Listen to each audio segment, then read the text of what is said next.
Hello everybody out there, Chris and Mike here, and welcome back to another indie comic book review. Guys, we got a nice amount of books today. We actually have 8 books, and I have no idea how many physical. I never do. I think 6. About 6. 6-ish. 6-ish issues that are physical, and the books that we are reviewing in this review were released on February 4th, 2015. The first week of February, and love is in the air. You had to do that, didn't you? Anyway, we have 2 books that were not released on February 4th. Continuing along with our review of Nightmare World, Mike is now going to be reviewing Chapter 2 and 3. We're going to start with Chapter 2, which is Knee Deep in the Dead. Yes. Nightmare World is by Dirk Manning. Yes, but it's also from Image Comics. Right.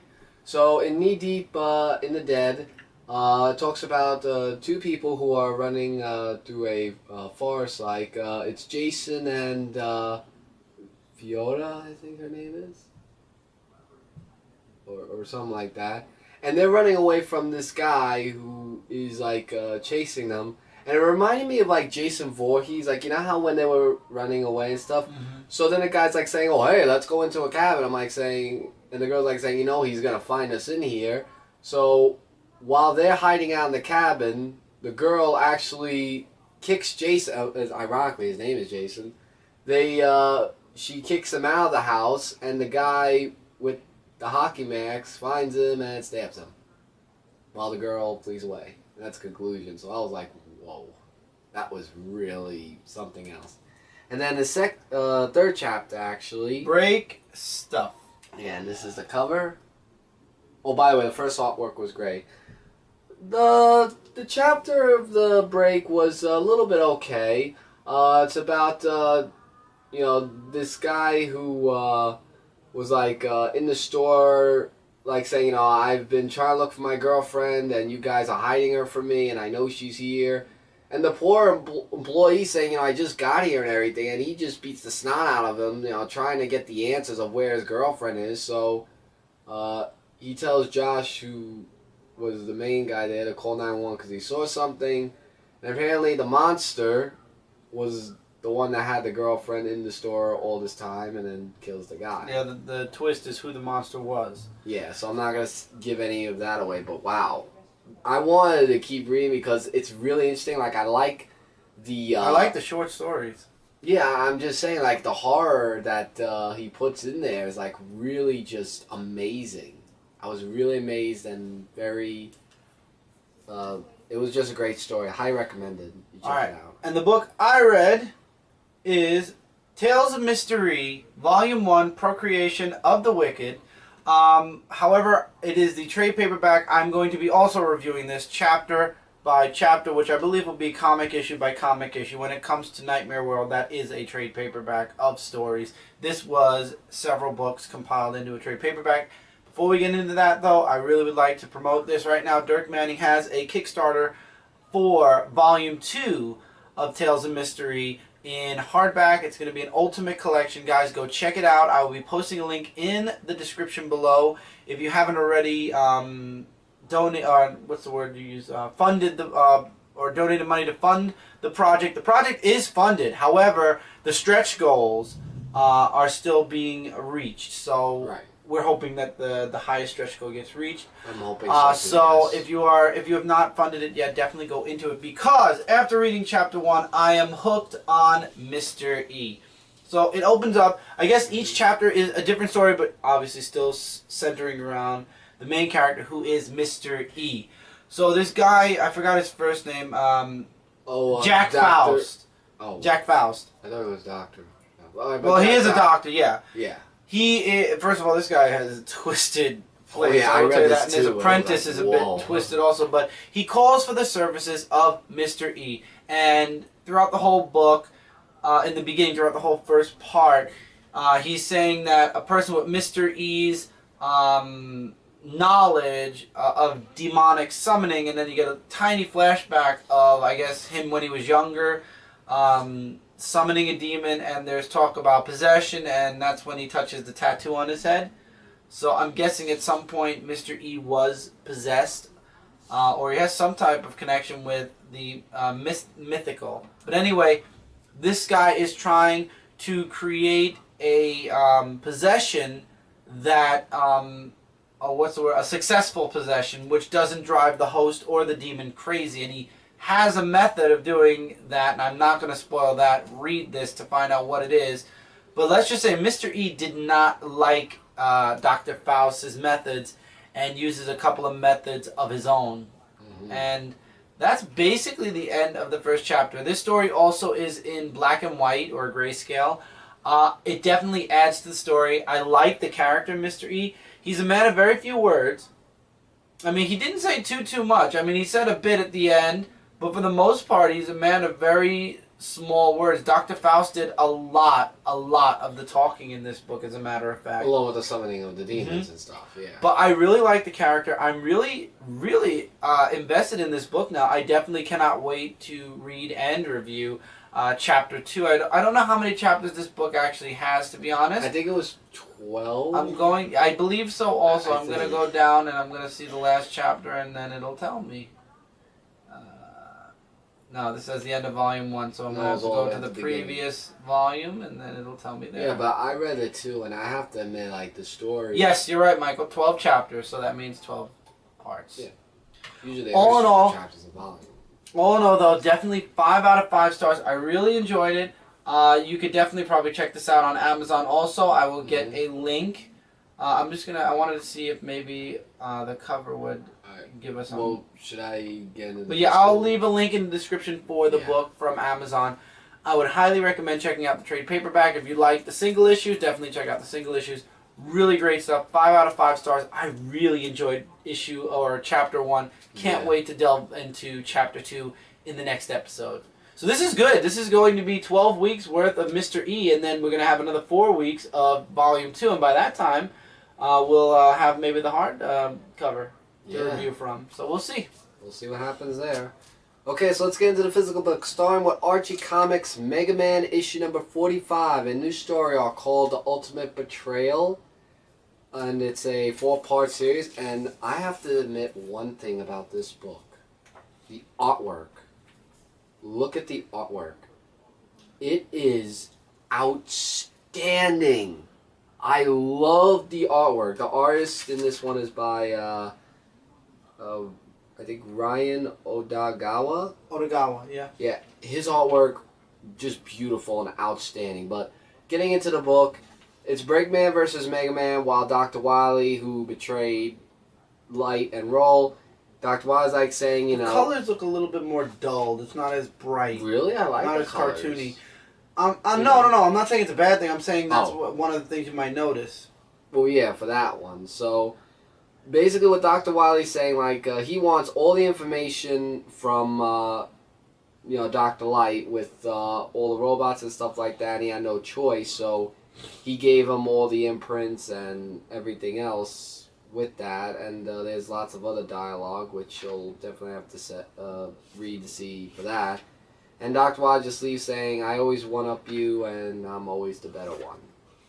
Then when Mega Man faces off against Breakman, you know, there's like this whole thing where Mega Man says to him, actually Breakman says to him, if you want to fight, we'll have to finish things in another dimension. When he gives him the drive and stuff like that. So Dr. Light is just very upset about what happened, and Mega Man, you know, he just wants to go on his merry way with his mission just by himself because he's on his own with what goes on. And it ends up like this. Basically, he chooses to go after, I guess... to go after Breakman. And also the Wily Castle, where everything is just with that. So this was really just amazing. Even the artwork I was really amazed at, and this is definitely something you should absolutely check out, especially for a new story arc. And continuing on Archie Comics, Sonic Universe issue number 72. This is Spark of Life issue 2 of 4, where where lots of computerized stuff is still going on.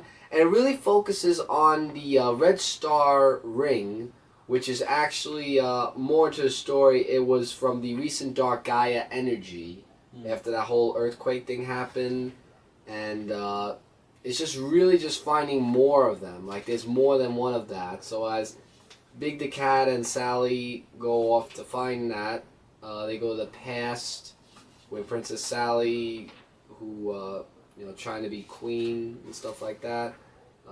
Here's some artwork, by the way, which is awesome artwork.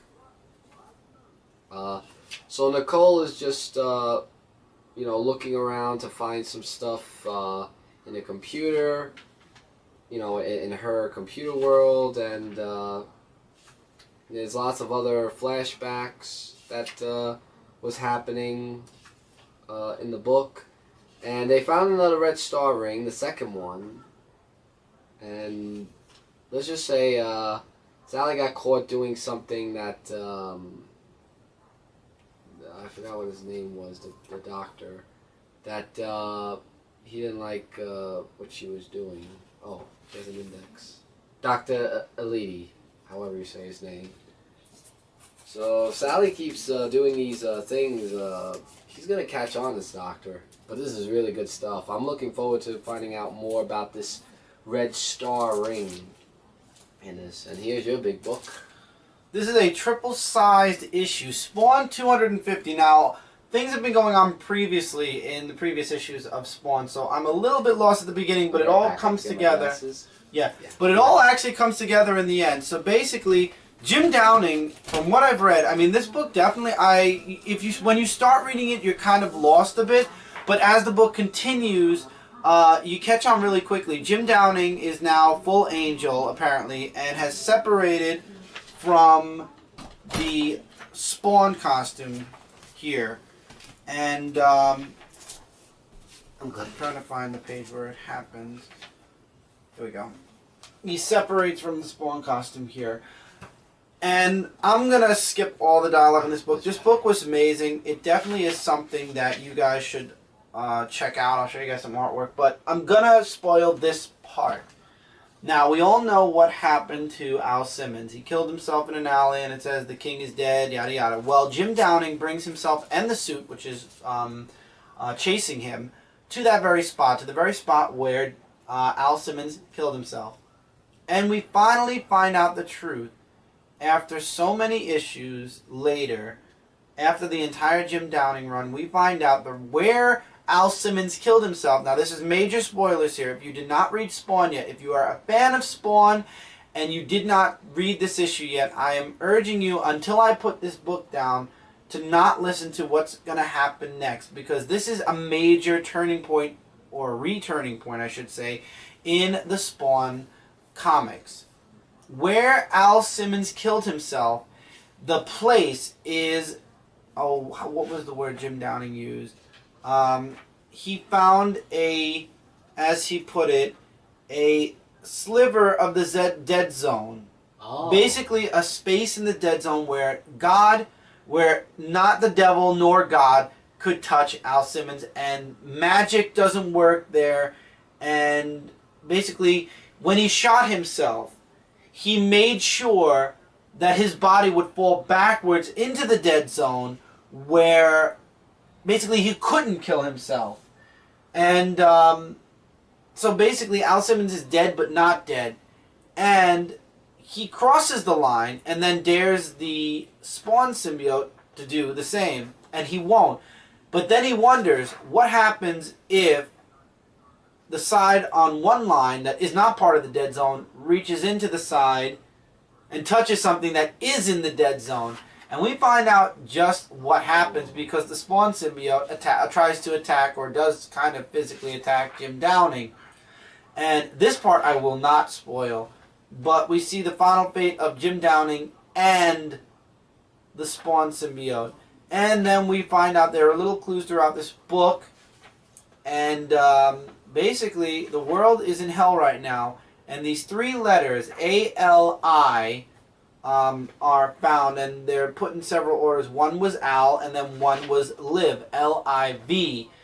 And basically, the world needs to be saved and reborn, and that is exactly what happened. I will not show the last page, but we see the return of Al Simmons. It took a triple-size issue to do it, but the last page shows Al Simmons. Now, Spawn 251 is not going to be coming out for a while because starting next month there is going to be a series called Spawn Resurrection, and Spawn 251 is going to be the spin-off after Spawn Resurrection. So Spawn Resurrection is taking the place of the weekly series for a time. I believe I don't know how long the miniseries will be. Will be resumed after Spawn Resurrection with our new creative team. I don't know how long Spawn Resurrection will be.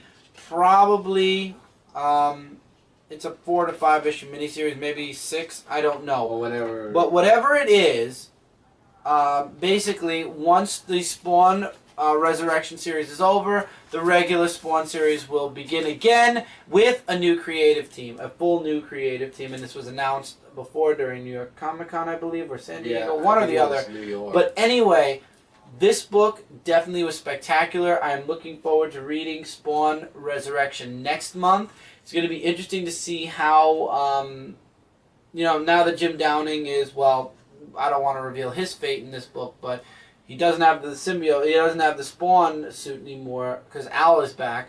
So now it's going to be interesting to see how he comes back, because during Image United, which never is going to finish, by the way, he was the evil King Spawn or whatever. I didn't read that series, so I wouldn't know, but it's going to be interesting to see how he exactly comes back in this book. This was a really great book. It was a huge issue, lots of dialogue, lots of important stuff. If you're a Spawn fan, I would definitely check it out, but to be honest, the only part that mattered to me was the last part of the book, and that's where they went to where Al died, and the whole reveal of the whole mystery was basically solved.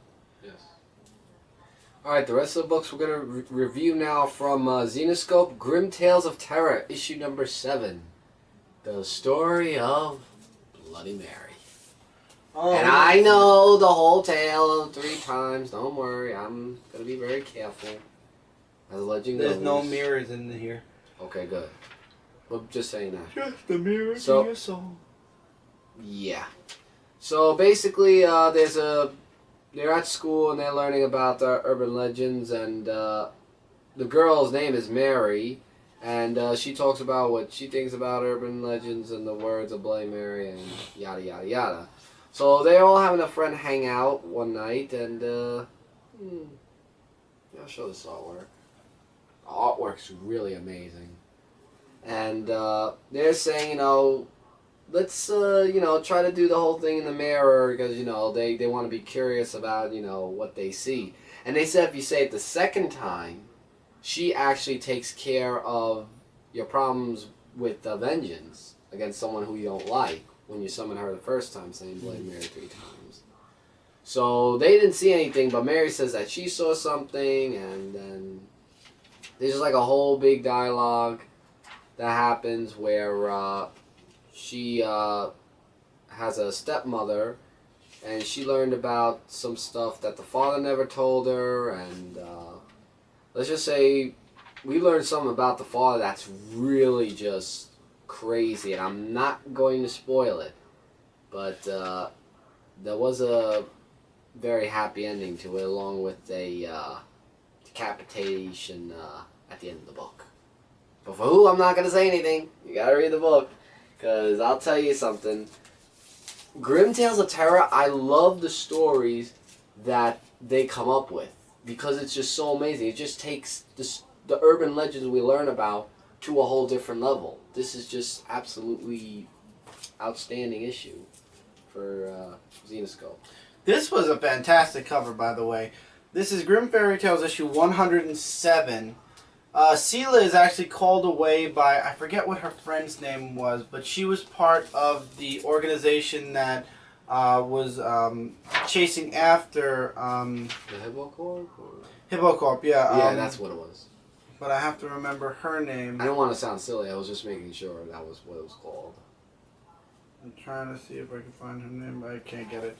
So, back at the school, though, it turns out that Ali and Skylar might actually have a a thing for each other going on, as well as Haley is not taking Wolf's being expelled so well, and I am really, really starting to hate Violet. I really just, her character. I think I might know what's behind all this. Either it's the trickster that might be behind this because of the whole Wonderland thing of what's happening there.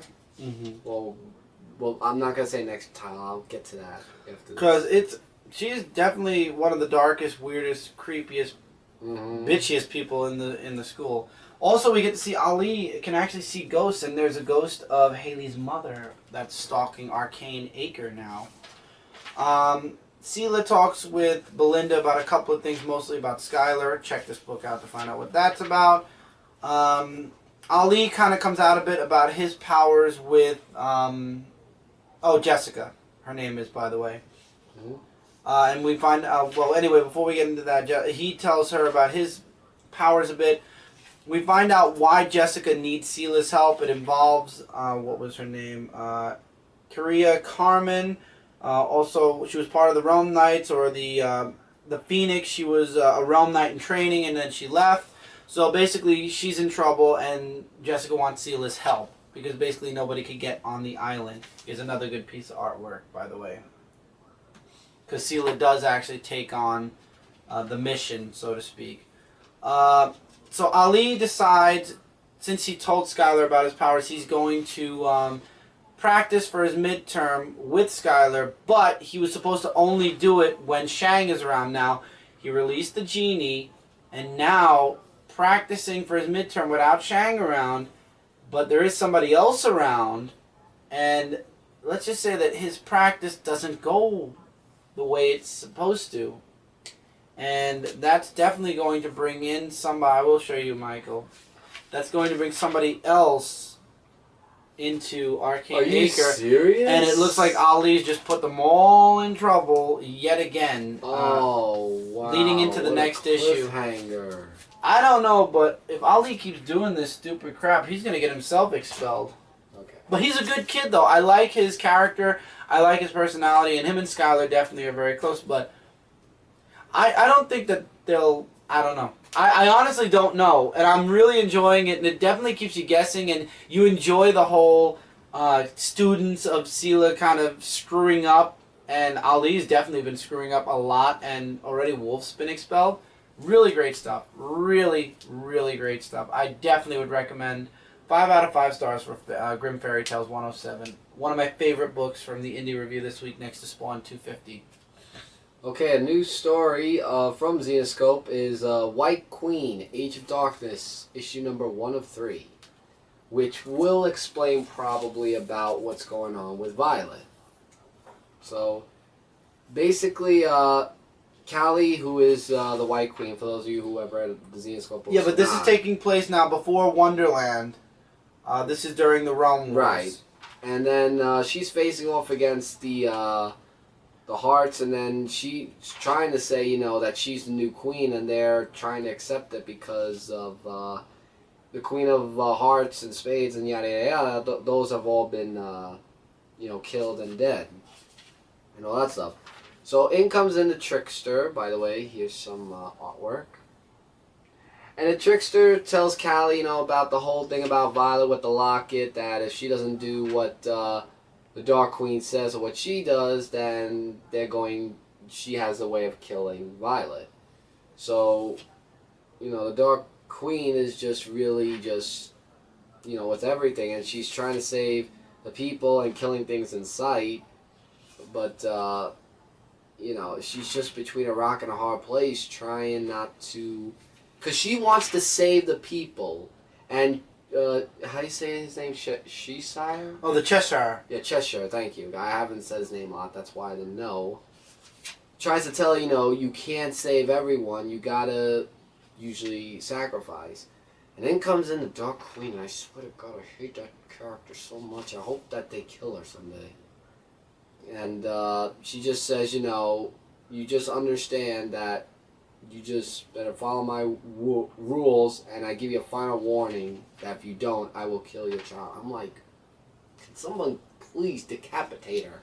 Oh, I'm sure. But I hate the Dark Queen so much. I understand, Mike, but let's face facts. Grimm I'm Fairy sorry Tale if I'm shows that the overreacting, world but, came you back know. from it, so now it's just a matter of waiting for Realm War to end, and then you'll see the Dark But Queen anybody, Robin Hood or the Dark One to kill her, please, somebody. I think that the person who is going to No, end but it's up- a great story, nonetheless. I think the final fate of the Dark Queen is going to be something none of us expect, so I'm looking forward to seeing that during Realm War. Realm War is going brilliantly. I'm sorry for overreacting, but I just hate her character. But it was a definite 5 out of 5. Absolutely recommended to jump on that book. Alright, Garfield, issue number 34, continuing the many lives of Garfield. The first story is about Pirate Cat. I believe that's the title. There's Pirate Cat and Cowboy Cat. So it's Garfield's ancestor who is a pirate, and then the second story about Garfield's ancestor as a cowboy. However, the artwork in the second story does that look like Garfield to you? No, it doesn't. It actually looks like a Western-ish Japan version of Garfield. And no Sunday shorts, no nothing. Just and this one is 20 questions with. Ooh. It's basically an interview with I believe the writer with Roger Langridge and Yahundi Mercado. Yeah, and those are the people who do the book. Yeah, basically. So honestly, I did not like the artwork in the second story. The first story was pretty good. I can't wait for the next issue, but again, the artwork is with the second stories right now. But again, Garfield is a guilty pleasure of mine. Now, the next book also that I will be reviewing was not released the week of February 4th. As a matter of fact, this book was released last month, and somehow I missed it. So I'm going to be doing two books together. First, I'm going to be doing Army of Darkness. I believe it's in space. I just put Army of Darkness. Yeah, I think that's what it is, actually. Army of Darkness. Oh. Okay, well, it's the second issue, basically. Yeah. This is by Cullen Bunn, and art is by Larry Watts, who does an amazing job. I said this on the live show. I wanted to see him do... I was going to say Bruce Campbell. I wanted to see him do Ash, and he did a masterful job. Ash has now lost his hand because the Necronomicon has reached into technology now, and he has completely lost his hand. His hand is now... his robotic hand is separated from his body, so he's back to the chainsaws and shotguns. And we find out that three of the crewmates, three women, end up finding Ash and knocking him out as he's running to catch and destroy the mechanical hand and get the Necronomicon. They wake him up. Huge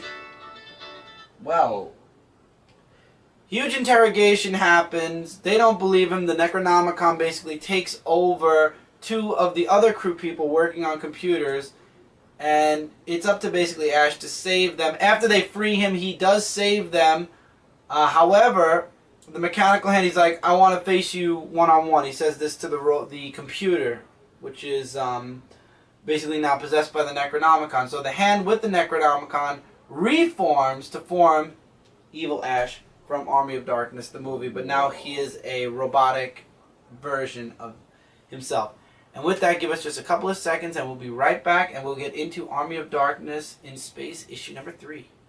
Alright, and we're back. And I made a little boo-boo. I'm sorry, guys. Army of Darkness 3 comes out next week. I had Army of Darkness 2 up twice, so I thought that I had 2 and 3. Little did I remember that I put 2 a week before issue 3 comes out. So next episode, I know, right? Next episode, we're going to be talking about Army of Darkness issue 3. But the ending to 2 with the complete robotic evil Ash coming back, that definitely has me hooked. Larry Watts' artwork is spectacular. Absolutely. Cullen Bunn's writing for this book is really good, and I did look it up before we came back in this part. It's just called Army of Darkness Volume 4, I believe it is. So it's just in space now. Right. So, really loving it. Dynamite's doing an excellent job, in my opinion, with Army of Darkness. Okay. Hopefully we'll get Larry on a show one day, on one of the live shows. I would really like to have him because he's really great to talk to. Okay, so... we're now in No, this is still Dynamite, right? I believe so. No, we're in Boom Studios now with Escape from New York, Yeah. issue number You 3. could just say the whole title. Alright, so basically, this whole chapter is about Snake trying to get out of Florida, where he's with the two boys and everything. He goes to this military place at first and tries to train the soldiers, and you know him, he's just trying to talk with one of his friends, I forgot what his name was, of how to escape. And when he's with the two boys with that big a steroid-like gorilla woman over there, he's trying to find a way to escape from there, and she doesn't want him to leave because the boys say if you leave, then she's going to cause pain to you. Because they want to invade the United States with a missile and take over the United States.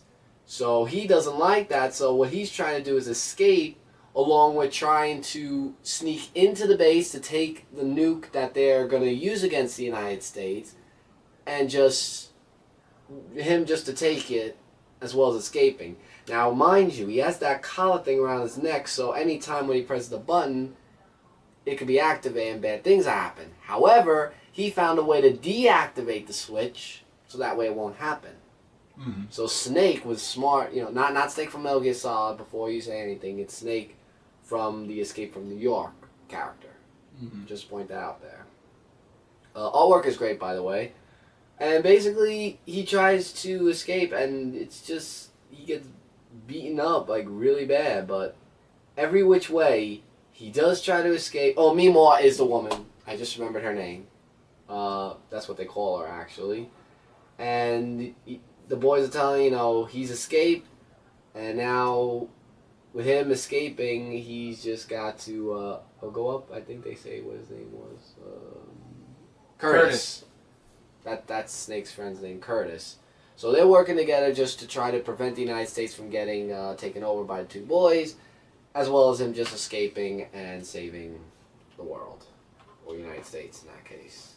Alright, next we have Feathers, issue number 2. Mike, how was it? I didn't actually get to read this issue. It was a long dialogue, but it was really adventurous. It's like he's trying to tell the girl, you know, that, you know, what he does is just, you know, trying to hide everything. So what she's trying to do is trying to help him, guide him through all these stuff and everything.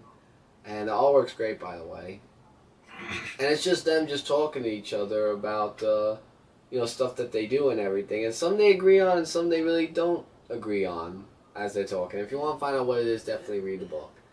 So, you know, it's just Feathers just going around and doing his thing with the girl by his side. And it's just, you know, she wants to do it, you know, to save the people and everything. But then there's, you know, stuff to look into, as well as the crime that's in the street, and, you know, everything else that happens, as well as how to stop crime from happening, and, you know, it's just a whole thing about trying to be a superhero, as well as him role modeling for her of what it's like, and the girl kind of one-ups him with almost everything he tries to do. It's like, and I found it to be really funny. So, after that, let's just say his father's not too pleased about what he's been doing by disobeying him. You know, what stuff. Mm-hmm. So really interesting, and without giving too much away, I can't give away any more of this book. It's just too adventurous for that. Now, under the title of King Dynamite, we have Jungle Jim. Yes. Issue number 1 with artwork that looks very classic, actually. This is actually taking place after the whole Flash Gordon story, by the way. Oh, really? Mm-hmm. And in this story, it talks about Jungle Jim, you know, the whole story about what he's about. And this girl who knew Nick, and of course Ming's mentioned as well, tries to look for him. So she asks two people, a rhinoceros and a tiger, to go with her on this mission to find out where Jungle Jim is. And she asks for help from them to find Jungle Jim. So she's learning about who this Jungle Jim character is, and the artwork is very colorful. I will say that much in a great way. And I can't remember what her name is. I hate when I forget these. She mentioned Ming there. Oh, Lily. That's her name. And yeah, Ming's mentioned because of the whole thing that he never dies, but lo and behold, last Flash Gordon, you know, he might still be. But with all that said and done, just to skip the whole talkie and everything and looking for him, they do find Jungle Jim. In what shape or form and how they found him after the whole thing that got stuck with the tree and the birds, you're gonna have to find out, because the way that they found him and what he was, I can't spoil it. So if you want to find out how that happened, read the first issue of Jungle Jim from King Dynamite. Now in Dark Horse for one book, we have Ghost, issue number 12. And I could sum this book in less than 3 sentences. It's all about after Thomas died. Ellis feels so bad and feels that's still her fault, and she can't get over the fact that he's gone. So there's like a a backstory about Thomas. And you know, she talks about, you know, all the crime that she tries to save and... Stop. Oh, I'm sorry, stop the crime. Thank and you the for people correcting she tries to save. And it's all it's all the justice of what happened with Thomas throughout the whole issue. Then she has a little talk with her friends about Thomas and everything that happened in the last issue, and she goes to her own grave where she was once Elsa, but, you know... Alyssa? I thought it was Elsa for some reason. Well, anyway. She's just saying, you know, with a little bit of hope and faith and everything, that's how the way life is. And it's the end. Now, if it's the end of the story arc, I'm hoping there's another issue, but if it's the end of the story, like completely, I would definitely say to pick up all those issues, because Ghost was really interesting. Okay. Last book, and oh my god, this was the best issue, dare I say so far, from Birthright. Birthright issue number 5 opens up with Mikey facing... Well, first of all, I shouldn't say that. It opens up with a flashback back to where Mikey was facing against that dragon and gets saved by... I forgot what his name was.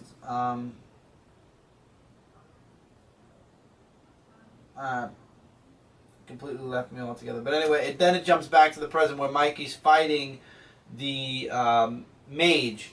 And basically that's the whole of the book, except the part where Brendan and the father run off to get Mikey one of his weapons. And while they're gone, ironically, is where the mage says there's no way you'd have to have the birthright to be able to travel between I'm not even going to try to pronounce it, Tyrannia and Earth. And why would you work with Lore? And it's all because Lore basically promised him that, you know, kill all the mages. The mages are holding the barrier between Earth and the other world. He kills all the mages. Lore can then come over to Earth and take it over and rule it. And then basically he promises Mikey freedom with his family. And apparently Mikey's also possessed because of that. The mage, spoiler alert, is killed, unfortunately. But before he dies, he shows Brendan that something else is attached to Mikey. Mm-hmm. So Mikey is honestly being... I think he's honestly just completely being possessed, and there's dialogue with the mother and father. The father gets left behind. Brendan continues forward with Mikey alone.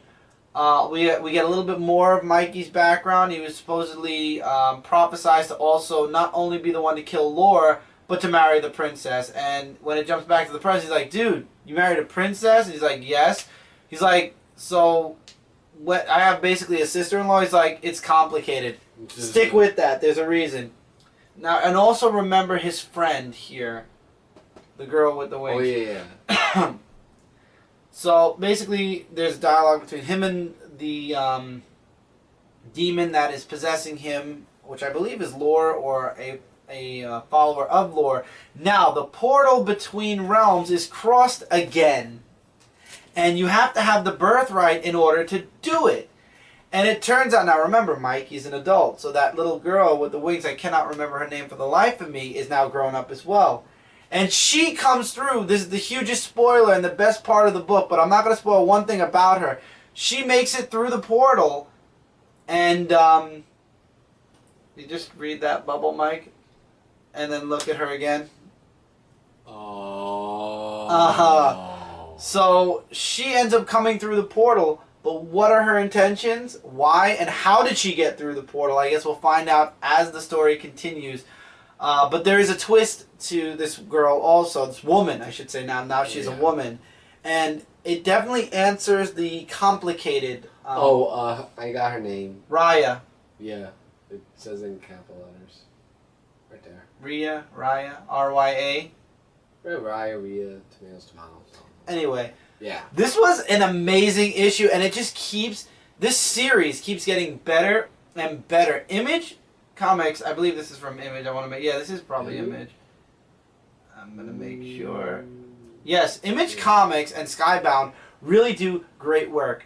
Birthright is an awesome series. I would highly recommend it to anyone who hasn't tried out this series yet. Start from issue 1. It's a mystery that is slowly unfolding. We're in issue 5. It's a $2.99 book and well worth $2.99. Really great. Definitely one of my top picks from this week. I loved this issue, and the endings are spectacular. The ending to this book was one of my favorites so far, I think, honestly. And with that, that's it for this indie review, guys. Feel free to leave comments below. Agree, disagree with anything we have to say here. Your opinions on any of the books we talk about here. Recommendations as well. And we will answer your guys' comments in the comments below. We'll message you or we'll talk about it on It's a Podcast or Dark Avenger Live. Reminder, It's a Podcast will be on Thursday. I'll also say this tomorrow when we do the comic countdown. Trying to think of anything else. No. Okay, as always, don't forget to check out Comic Related, Comic Frontline, Zone 4 Podcast, and Frontline Gaming Zone. Together, we are your #1 source for comic-related news, reviews, and a whole bunch more. And until next time, everybody, take care, keep reading, keep collecting, and we'll see you guys tomorrow, or soon, in another review. Later, everybody.